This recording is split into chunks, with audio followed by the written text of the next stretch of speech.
ఆయన బెయిల్ వచ్చింది. మరి పక్కనే ఉన్న అత్యంత మిత్రుడు వీళ్ళిద్దరూ చట్టపట్టాలు వేసుకున్నారు. ఇద్దరు అసలు తెలుగుదేశం పార్టీని కానీ చంద్రబాబు నాయుడు గారిని కానీ లోకేష్ గారిని కానీ అన్న మాటలు అది వినిపిస్తే బీపులు చెవులంటే రక్తం వచ్చేస్తాయి. అంత దారుణంగా మాట్లాడు. ఇంకా కొడాలి నాని గారికి అయితే ఇంక అసలు చెప్పనవసరం లేదు. కానీ ఈరోజు తెలుగుదేశం పార్టీ శ్రేణులందరూ కూడా చాలా హ్యాపీగా ఉన్నారు అని. ఉండకూడదు.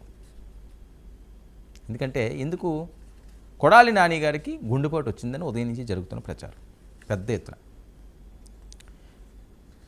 అసలు ఏమైంది? ఏజీ హాస్పిటల్లో ఆయన ట్రీట్మెంట్ తీసుకుంటున్నారు.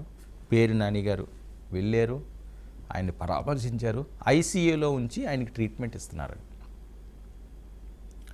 ఎందుకు ట్రీట్మెంట్ ఇస్తున్నారు అంటే గ్యాస్ ప్రాబ్లం అని ఒకరంటారు, ఒకరేమైనా గుండె నొప్పి అంటారు, అసలు వచ్చినప్పుడు బాగానే ఉన్నారండి అంటారు, మరి ఇప్పుడు ఐసీయూలోకి ఎందుకు తీసుకెళ్లారని. మానవత్వం, మంచితనం, మొండితనం, మూర్ఖత్వం ఇలాంటి పేర్లన్నీ కూడా మనం వింటుంటాం. మనకి ఈరోజు అధికారం ఉన్నప్పుడు మంచి చెడ ఉచ్చుం నీచం మర్చిపోయి బరి తెగించి ఎవ్వరూ కూడా మాట్లాడకూడదండి. బరి తెగించి ఎవ్వరు కూడా చెలరేకపోకూడదు. ఎంతో కొంత మానవత్వం ఉండాలి. మన మీద కక్ష సాధింపు ఉన్నవాడో, మనల్ని తప్పుగా చేసినవాడో, లేకపోతే మనకి చాలా అన్యాయం చేసిన వాడైనా వాళ్ళ కష్టాల్లో ఉంటే ఒక పలకరింపో, ఒక ఫోన్ కాలో, లేకపోతే వాడి గురించి ఆరా తీయడం అన్నది ఒక మానవత్వం. ఎందుకు నేను ఈ ప్రస్తావన తీసుకొస్తున్నానంటే, ఇప్పుడు కొడాలి నాని ఇంత దారుణంగా చంద్రబాబు నాయుడు గారిని, లోకేష్ గారిని, పవన్ కళ్యాణ్ గారిని మాట్లాడారు కదా. ఎలాంటి వీడియోలు మనం చూసాం, ఎంత దారుణంగా మాట్లాడడం మనం చూసాం. ఇప్పుడు వాళ్ళే కొడాలి నాని ఆరోగ్యం ఎలా ఉన్నదని చెప్పి ఆరా తీస్తున్నారటండి. ఇది కాదా కొడాలి నాని? ఇది తెలుసుకోవాలి ఆయన బయటకు వచ్చిన తర్వాత. ఇప్పుడు ఎవరైనా చెప్తారో చెప్పరో తెలియదు. సాక్షాత్తు ఆంధ్రప్రదేశ్ ముఖ్యమంత్రి నానికి ఎలా ఉంది ఆరోగ్యం అని ఆయన వాకప్ చేసేటండి. అలాగే పవన్ కళ్యాణ్ గారు కూడా ఎలా ఉంది నానికి, ఏంటి ఇష్యూ ఏమైనా సీరియస్గా ఉందా, ట్రీట్మెంట్ అదే మంచిగా అందుతున్నదా అని. లోకేష్ గారు కూడా ఆబ్వియస్లీ ఆయన కూడా చేస్తుంటారు. అంటే దీన్ని పెట్టే అర్థం ఏంటి? ఎంతో కొంత మానవత్వం ఉండాలి అని. అధికారం ఉన్నంత మాత్రాన నాడు చచ్చిపోవాలని చూడాలా? సమస్యలు వస్తాయి, అనారోగ్య సమస్యలు అందరికీ వస్తాయి. అధికారం వస్తుంది, అధికారం పోతుంది. అది పాసింగ్ క్లౌడ్స్ అండి. ఏది శాశ్వతం కాదు. సుఖాలు శాశ్వతంగా ఉండవు ప్రతి మనిషి జీవితంలోని, కష్టాలు శాశ్వతంగా ఉండవు, జీవితం శాశ్వతంగా ఉండదు. ఉంటుందా? ఎన్ని సంవత్సరాలు బతికేస్తారు? ఇదే జీవితమా? ఒక 1000 సంవత్సరాలు బతుకుతారా?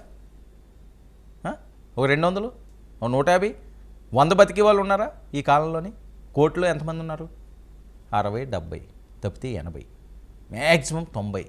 చాలా అదృష్టవంతులే 90 సంవత్సరాలు ఉన్నారు అంటే. ఈ క్షణికమైన కోసం అందులో పోయే జీవితం అంతా 40-50 సంవత్సరాలు పోనే పోతుంది. ఏముంటుంది?